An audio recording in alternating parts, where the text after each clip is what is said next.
lagi, saya dengan Vita Sari Saragi, mahasiswa dari Universitas Bina Sarana Informatika Margonda, dengan jurusan Administrasi Bisnis kelas 224C.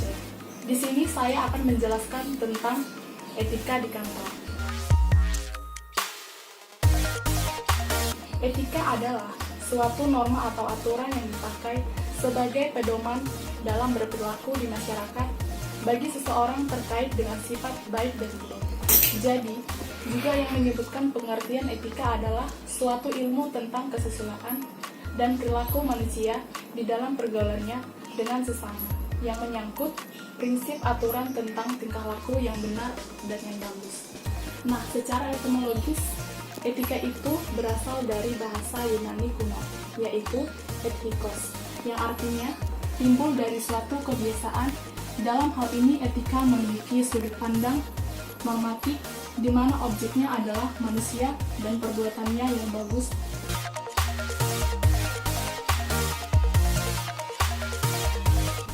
Nah, jika Anda ingin disebut dengan pegawai yang baik dan yang bagus, jadi Anda harus memiliki etika yang baik, yaitu seperti 1.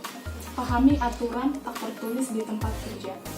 Selain peraturan yang sudah baku, ada sejumlah aturan tak tertulis. Membantu interaksi sehari-hari di tempat kerja berjalan dengan baik. Meski tak tertulis, etika ini merupakan faktor yang berpengaruh pada prestasi kerja Anda. Bukankah kalau merasa nyaman dengan rekan-rekan kerja, kita merasa betah atau menganggap ruang kerja kita itu, ruang kantor kita itu sebagai tempat tinggal kita? Nah, yang kedua, tepat waktu.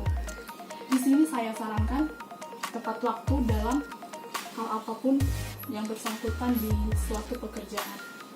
Selalu mengupayakan segala tepat waktu sangatlah penting. Pepatah yang tepat untuk diingat, waktu tidak akan pernah menunggu siapapun. Jadi, jangan pernah sekalipun terlambat datang ataupun menyelesaikan pekerjaan. Nah, yang ketiga, kenakan busana kerja yang pantas. Kebanyakan perusahaan umumnya sudah menetapkan kode berbusana yang wajib. Tapi tetaplah berbusana yang pantas. Ingat, kantor bukanlah ajang pesta atau orang memerankan koleksi mahal. Jika Anda janji ingin bertemu dengan klien, maka Anda harus berpakaian dengan sopan dan yang bagus. Nah, yang keempat, menjauh dari gosip. Kebiasaan bergosip di kantor bisa mengisi kerja, bahkan mengancam perjalanan karir. Dengan menghindari gosip, pikiran kita tidak akan terganggu oleh hal-hal remeh yang biasanya tidak penting. Sebaiknya berilah yang mengandung muatan positif dan pikiran yang positif. Nah, yang kelima, bertutur sopan dan selalu ucapkan terima kasih. Tutur yang santun dan kata-kata manis pasti akan mengakrabkan suasana kerja sekaligus menjaga semangat kerja. Misalnya saat berpapasan dengan rekan kerja ataupun dengan klien atau tamu di lobi, kita usahakan memberi senyum atau memberi sapa kepada klien dan kepada tamu. Nah, yang keenam, selalu minta izin saat meminjam.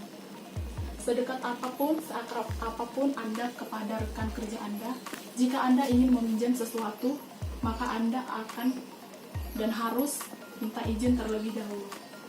Nah, yang ketujuh, jika Anda ingin berbicara kepada klien atau kepada tamu, berikanlah tingkah laku yang baik dan suara yang seharusnya kita lakukan. Jangan menggunakan intonasi yang keras, berikanlah perilaku yang baik. Nah, di sini kontrol telepon seluler. Pastikan suara ponsel tak mengganggu orang lain. Sebaiknya selama jam kerja, matikan nada dering, cukup gunakan fitur getar saja. Dan yang selanjutnya, jangan berisik saat dengarkan musik. Biasanya terkadang memiliki suasana yang bosan, yaitu kita cukup menggunakannya dengan memakai headset agar rekan kerja kita tidak terganggu.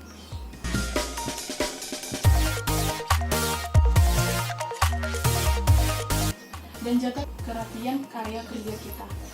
Tidak sedikit yang mengatakan kalau meja kerja yang bersih mencerminkan pikiran yang bersih dan cara kerja yang sistematik. Jadi kalau tak ingin dianggap sebagai sosok pekerja ceroboh, jaga kerapian meja kita. Sekian dan terima kasih.